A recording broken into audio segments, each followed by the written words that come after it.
So last thing we did was we talked about the anterior abdominal wall. We talked about the divisions of it and the rectus sheath and the muscles. If anyone has didn't attend that part, you guys can just watch the recording. I'll upload it later. Hasi, we're going to be talking about the inguinal canal.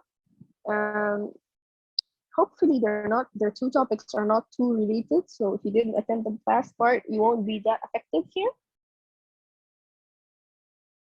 So the inguinal canal is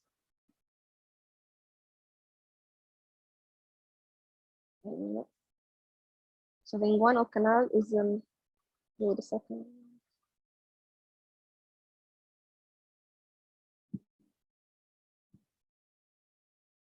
The inguinal canal, it passes through the lower part of the anterior abdominal wall from the deep to the superficial inguinal rings. So the two rings, deep and superficial, and the inguinal canal is basically a canal that passes between the two rings, taking structures from the anterior abdomen, taking structures from the abdomen to the pelvis. So we have the deep inguinal ring, and the deep inguinal ring is an oval opening in the fascia transversalis. So that's the first thing you need to know, is that the deep inguinal ring is in the fascia transversalis. It's 0.5 inches above the inguinal ligament, midway between the anterior superior iliac spine and the symphysis pubis.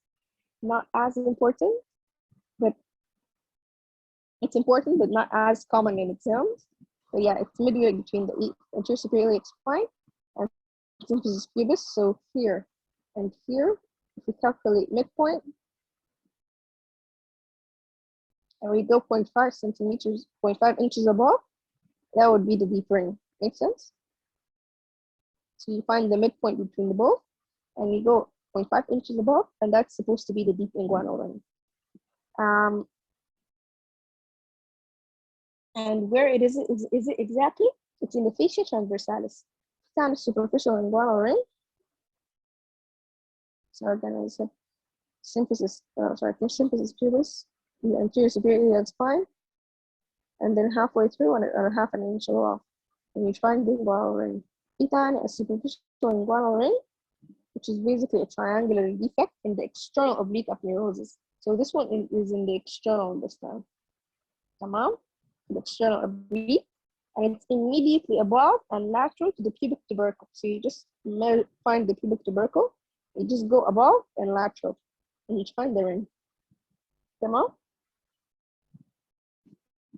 Is it clear so far?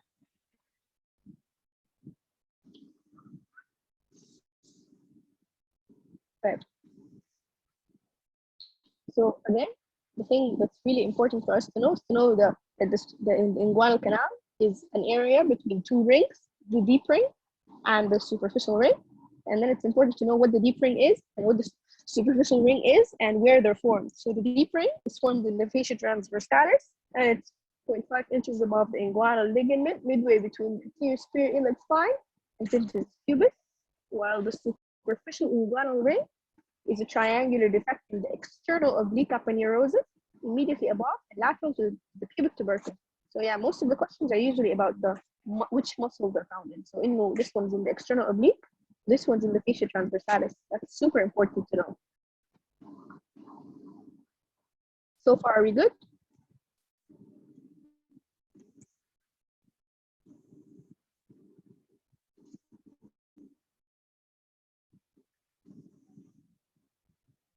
Okay, perfect. So the next thing that's also an area of question is the walls and boundaries of the inguinal canal. So the wall of the inguinal canal are very important. Sorry? Is that a question?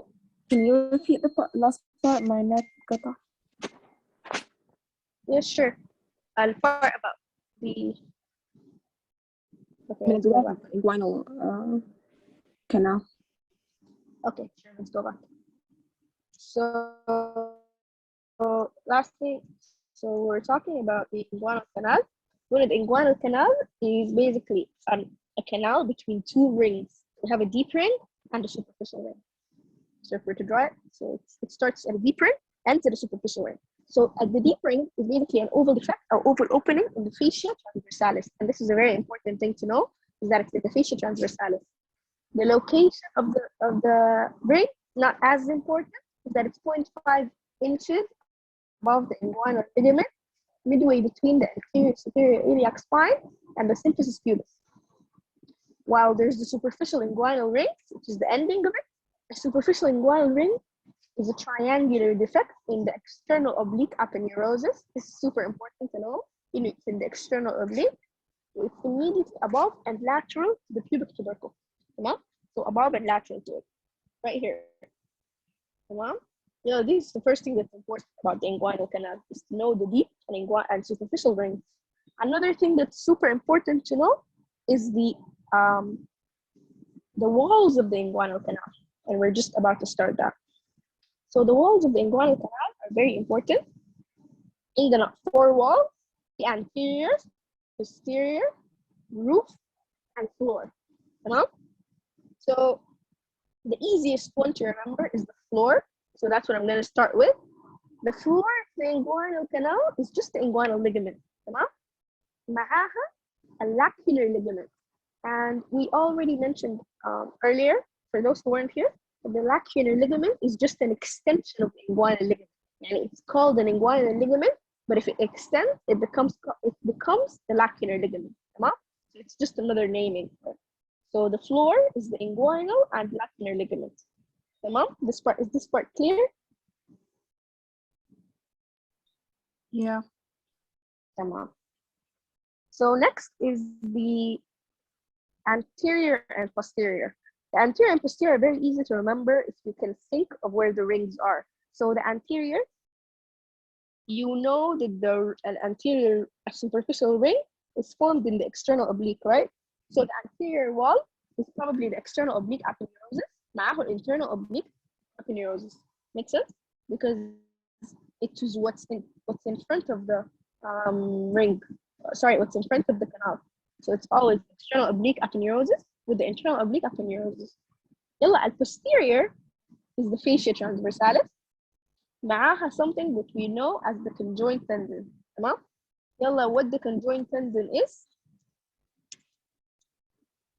It's formed by 2 structures, internal oblique aponeurosis and transversus abdominis aponeurosis. يعني conjoint tendon is basically the internal oblique with the transversus abdominis, okay? And that forms the posterior wall and part of the roof, okay?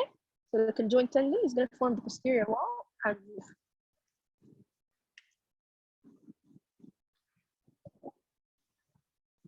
So again, the anterior is formed by external oblique aponeurosis and internal oblique, while the posterior is formed by the conjoint tendon and fascia transversalis. The roof is formed by lower edges of internal oblique, the transversus abdominis, معها conjoint tendon, because these two أصلا together form the conjoint tendon. تمام? So some books would say the conjoint tendon, and some books sometimes just say that it's the internal oblique and the transversus abdominis themselves. Make sense?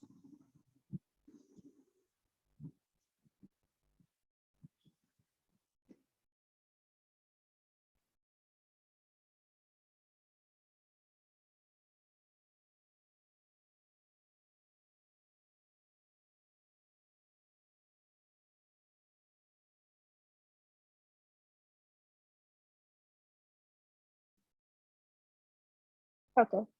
So if anyone has any problem, just stop me.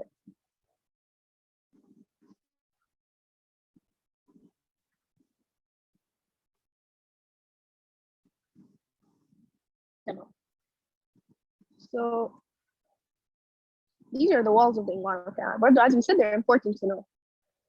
Now, next is the contents of the inguinal canal. And the contents are also a very common area of questions. The contents of the inguinal canal are, in the male, in the spermatic cord, in the ilioinguinal nerve. تمام. So in the male في spermatic cord في ilioinguinal nerve. So it's important to know that the ilioinguinal nerve is a structure that's found outside the spermatic cord, not inside. تمام. This is a very